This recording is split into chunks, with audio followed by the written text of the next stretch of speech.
Hello, good evening, everyone. My name is Sandra Esinamapeno, and welcome to Business Live. Coming up tonight, business operations in Muslim communities taking a hit as this year's Eid festival is suspended due to COVID-19.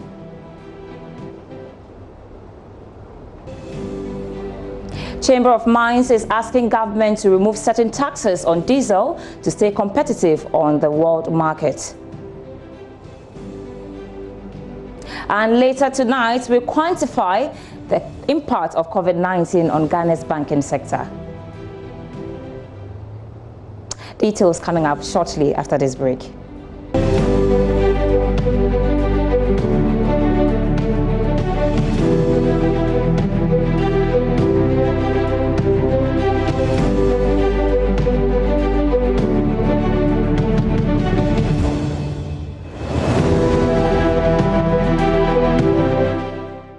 Welcome back to the program tonight, and we begin from the mining sector, where the Ghana Chamber of Mines says it's burdened with several taxes on the price of diesel, affecting their competitiveness in the global gold markets. Energy sector recovery levy and price stabilization levy are expected to be cut off out of the cost of diesel from mining companies since they pay upfront in dollar. Odilia Ntiamwa has been engaging CEO of the Chamber of Mines, Suleiman Koni. More than 2 months since Ghana got its first coronavirus case, several companies in the global value chain have been affected either positively or negatively. The gold sector, though, has seen a substantive rise in price owing to its store of value, with the current price at $1,700 an ounce. The sector is struggling, however, to send goods to buyers. Now, companies will have to send gold on chartered flights at a high cost. We have a situation where you don't have any commercial flights coming in. The airports have been shut. Most mining companies generally would use commercial flights to take their doré out there to LBMA certified refineries for refining. And unfortunately, we have a situation where, for good reason, the airports have been shut. So an alternative which the companies have actually engineered is to look at chartered flights. And I think that is working pretty well. The sector for years has also been paying for fuel at high costs owing to certain taxes. Energy sector recovery levy and the price stability levy are but a few. That certainly is around the pricing for diesel. Yes. And if you look at the pricing for diesel, it's so padded with lots of levies and taxes, and it makes us quite uncompetitive. We have member companies who have operations not just in Ghana, but they even have within the sub-region, and even in countries which are landlocked, where you expect the price of diesel for the earth-moving equipment to be much higher because of double handling and so on and so forth. Their prices tend to even be lower. So naturally, you would want to start asking questions and drilling down to find out why you have such a situation. And it boils down to the taxes and levies which are actually slapped on the price of diesel to the mines. Most of them should not be applicable to the mining industry. We continue to engage. In fact, was it last week or 2 weeks ago, we had to file a letter to the Ministry of Energy for consideration. Still related to the sector, the CEO of the Chamber of Mines, Suleiman Koni, also wants government to review the 9% royalties which ends up in the various communities to 30%. The whole policy of derivation, which is behind the plowback of the 9% of royalty to host communities, is why we believe that where minerals are actually won from, they should get a lot more, substantially more of the revenue coming from the mining sector. So we've had a situation over the years in this country where the plowbacks don't get to the communities. And even if they get there, sometimes 2 years late, sometimes 3 years late. And it goes in such an ad hoc fashion that the agents of development in the communities, i.e. the assemblies, the district assembly, the municipal assemblies, cannot plan with these revenues. Ghana operates more than 16 large-scale mines with more than 900 small-scale miners.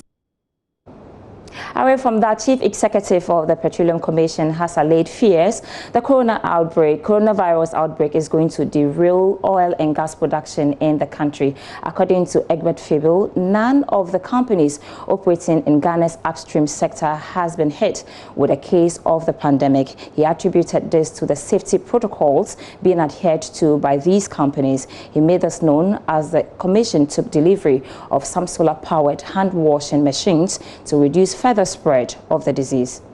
Businesses around the world are reeling under the effects of COVID-19. While some companies have had to lay off its workers, others are cutting down on production output as a means of staying afloat. The petroleum sector is no exception, prompting fears among industry watchers that this may affect the petroleum sector and to a large extent its output. CEO of Ghana's Petroleum Commission, Aboagye-Wiafe, says measures are in place to ensure the sector is not affected. So far, I'm able to report that the companies, you can mention the Talos, the ENIs, the Yensens, the Modex, they operate the FPSOs and what have you.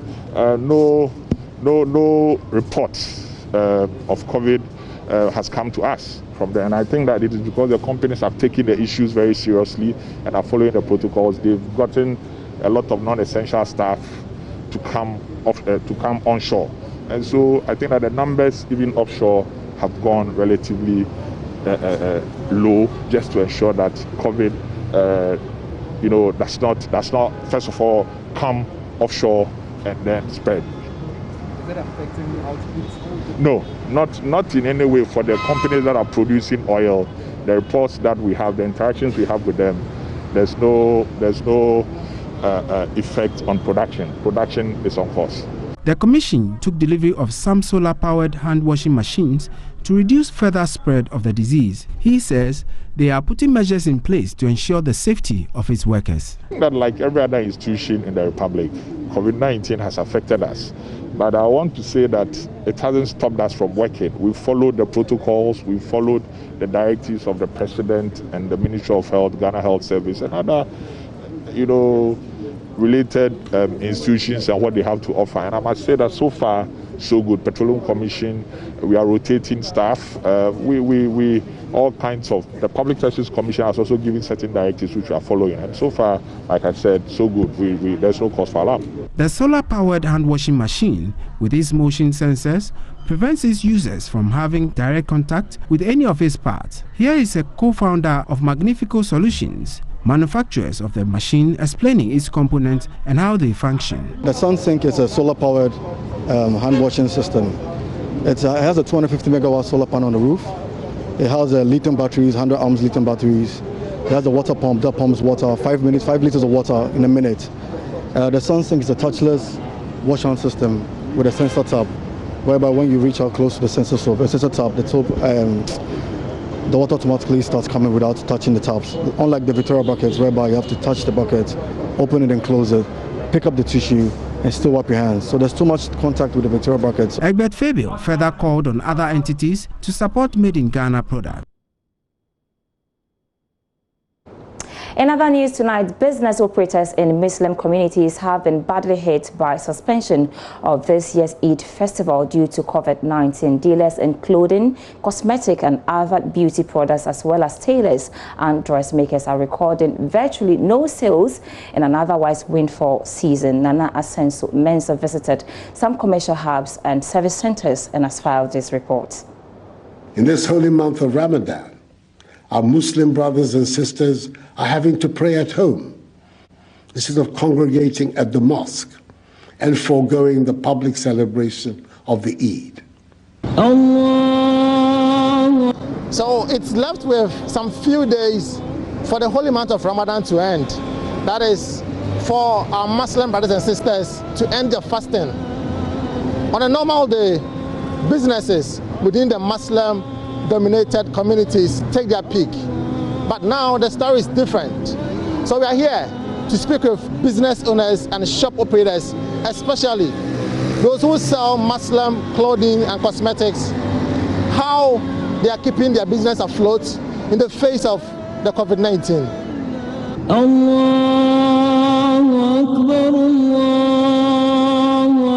Here at Asawase, almost all the shops sell Muslim clothes and accessories. Operators normally expect businesses to peak for high sales in the last 10 days of the holy Ramadan month of fasting.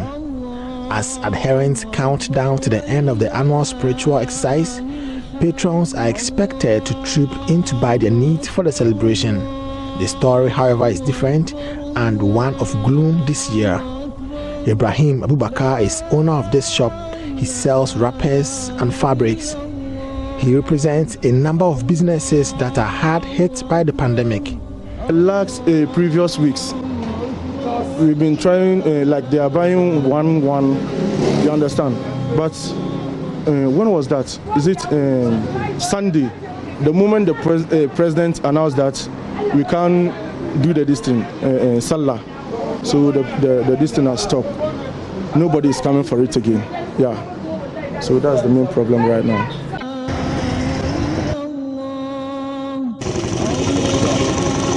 Just across the street is a fashion designer shop. It employs over 20 designers who sew for hundreds of clients. These empty seats here are supposed to be occupied by designers who have been asked to stay home because of the drastic dip in sales. My name is Hadi. I'm a fashion designer. So, since morning, look, if it is last year, by now we are sleeping inside the store because of the job. But this year, look at our store. It's empty. Nobody even carry their goods, even children. Their parents will come.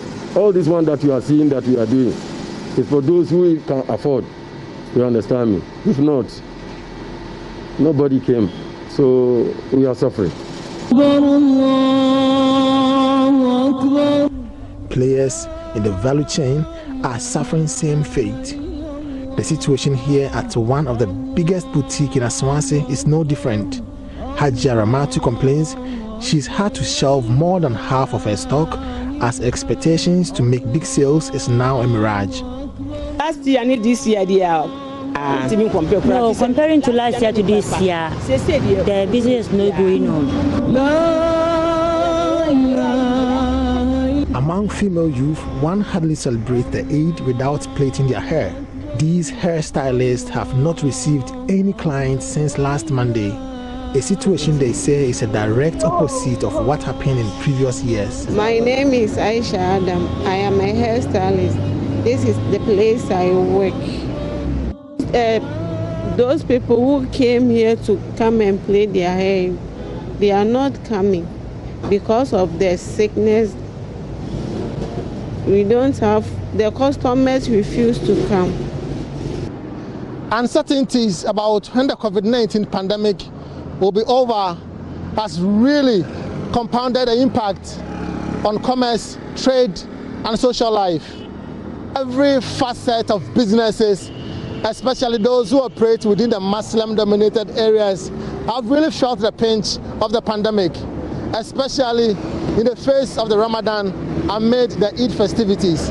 My name is Nana Asansumensa, reporting for JoyNews. Interesting report by Nana Asansumensa. And the banking sector is equally not spared by the coronavirus. Most financial institutions are said to be seriously struggling. The good news, however, is that banks that are exposed to the mining sector are benefiting from the pandemic due to the fact that many investors are now moving towards gold investment. The accounting auditing firm KPMG has been assessing the impact of the COVID-19 on Ghana's banking sector, and senior manager at KPMG Ghana, Robert Jato, joins me via Zoom. Thanks so much for your time this evening. All right, Robert, can we quantify the impact of COVID-19 on the banking sector? Well, I think that it's early days yet. Of course, it's fair to say that whilst the general economy is being impacted, the banking sector will not be isolated. However, if we think about banking in terms of the number of digital means that a number of them have deployed, then we will expect that they'll continue to operate. If you refer to the Bank of Ghana sector report that was issued in March, you will see that banks are still in good business. Fortunately, during the period, they were not closed down, but it's also the case that we need to remember that whilst they operate in this economy, if you look at the forecast that we are seeing in terms of GDP growth for Ghana broadly, they will also be impacted in some shape and form. So clearly, we expect that banks will continue to do well. If you look at COVID, the impact will be felt, perhaps not from the capital point for banks, but more from the earning side of things. Right. So the stock market has also been described as one that isn't efficient in the sense that it doesn't react to information. So shares stay flat, and some banking stocks have also declined in value in relation to COVID-19 impact. We will have to see more banks, or are we going to see more bank stocks tumble? For us globally, if you look at what's happened in the stock markets, you will see more movements in the global markets than we've seen in Ghana. But clearly there has been some movement. We have looked at this from January to immediately before the announcement was made and then after the lockdown period. And we have seen some movement in some bank stocks. So we expected a bit more movement, but clearly we haven't seen a lot, except that some specific banks have seen some dips in their stock prices. But it's also the case that, remember, there may be a number of other factors other than just COVID. Banks are issuing their final reports or publish their financial year final reports. So that could also be feeding into the market in terms of the reactions that we've seen in prices.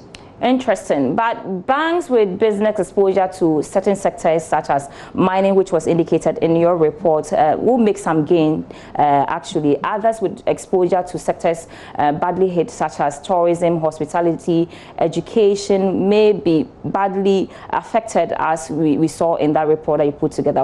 What should be their positioning here so that they are not badly impacted by COVID-19? Well, I think that different players would suffer different consequences depending on which sector you choose to play in. If you think about the mining sector and maybe gold in particular, in crisis, people see gold as safe haven. And therefore, what we are saying is really not new. You will see that there's a shift towards that precious metal. And so perhaps banks that are exposed to that area may benefit. I'm using the word may benefit because there's also the risk of supply chain disruptions in those mining sectors, because they would also be impacted. So we may see movement in prices, but then also we need to bear in mind that the supply chain side of things need to be considered. In terms of what banks should do differently, in our view, it's important that banks take a step back and do some scenario planning. It's also important that they stress test their strategies at this material moment. And perhaps in a business where most people would want to do cost reduction, our advice would be to do it in a more sustainable way. So this is a time not to cut and just cut cost. You should be doing what we call sustainable value improvement and cost optimization. And I think that will be very critical going forward. Right. Even more critical is for banks to manage with their heart. And what I mean by that is they need to pay attention to employees and to their customers and be empathetic in terms of how they manage the safety of employees will be critical, safety of customers will be critical, and safety of the banks as well will be very essential at this time. Okay, Robert, before I let go of you, some industry players have said that Bank of Ghana's measures have helped the sector. Should we expect more from the regulator? And when can we say that there is a sense of normalcy in the banking sector? It's fair to say that the central bank has kind of done a lot of reforms, perhaps immediately or prior to the COVID hitting. So you find that sometime 2018, 2019. Unfortunately, it looks like we've lost Robert. Robert Jato is a senior manager at KPMG, and we've been assessing the impact of COVID-19 on Ghana's banking sector. Away from that, Tourism Minister Barbara Oten-JC has been emphasizing that drinking bars and clubs remain closed as the country tries to tackle the coronavirus pandemic. She was responding to an earlier statement from the Ghana Tourism Authority, which gave green light to drinking bars to operate alongside hotels and restaurants as the government considers options to reopen the country. Here is the minister addressing the press earlier today. The Ghana Tourism Authority, per directives issued to the hospitality industry, inadvertently eased up the restrictions applicable to the industry by indicating that food chains and restaurants could operate sit-down services by observing social distancing protocols. It was also indicated that drinking bars could operate and also comply with social distancing protocols, but nightclubs would remain closed. However, we wish to clarify that further to the directive of His Excellency the President regarding the extension of the ban on public gatherings, the status quo remains the same, which means that drinking bars and nightclubs remain closed. They cannot operate.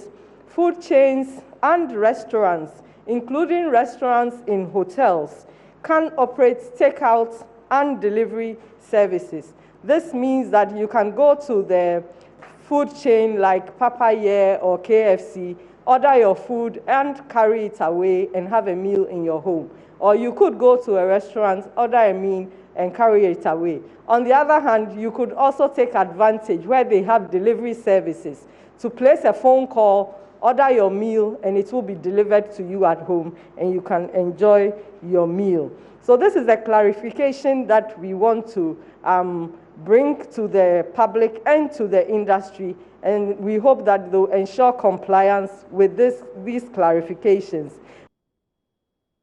Now, the manager of the BESSFA Rural Bank at Garu in the Upper East region has said his bank will not lay off workers in the wake of the economic challenges brought about by the coronavirus pandemic. He said rather the bank hopes to create more employment for the people in the area as soon as things return to normalcy. Albert Soris reports.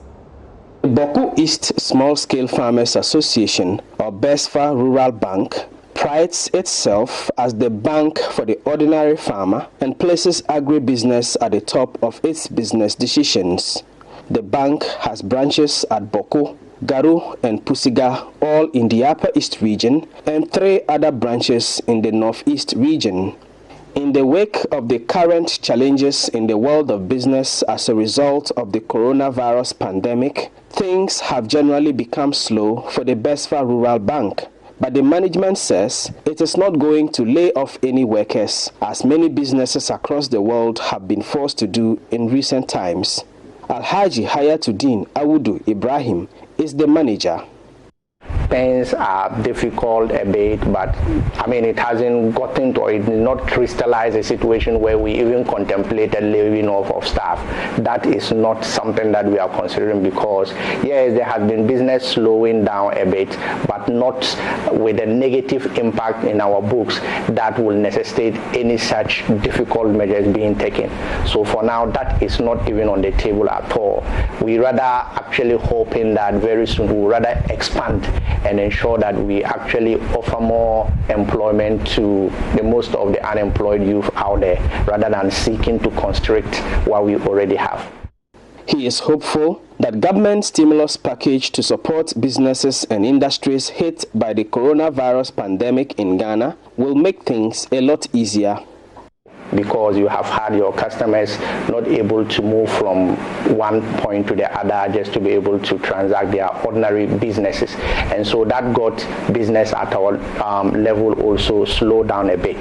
But at least we are grateful that the stimulus packages announced by the government is also helping us to at least reduce some cost of our operations, which without it could have been a bit more difficult for us. But as part of its corporate social responsibility, The Besfa Rural Bank has donated some items to healthcare facilities within its operational areas in the Upper East region to help in the fight against the spread of COVID-19.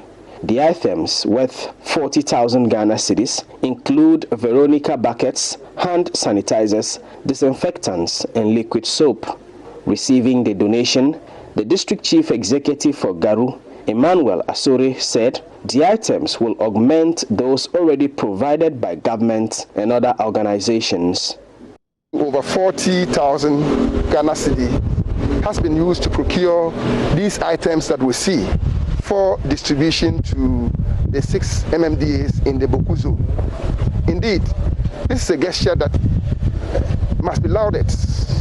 And so, on behalf of all the chief executives of the area, I want to thank the management and staff of the bank for joining up with us in the struggle against this very deadly virus. I want to assure the bank that these PPEs will go a long way to support us. For JoyNews, Albert Sori, reporting from Garu. And that will be all for the program this evening, but you can catch me live on JoyNews Prime. We'll be talking about the advertising industry and the impact COVID-19 is having on that sector as well. My name is Sandra S. Sinamap, and you can log on to myjoyonline.com/business for more business news updates. Thanks so much for watching.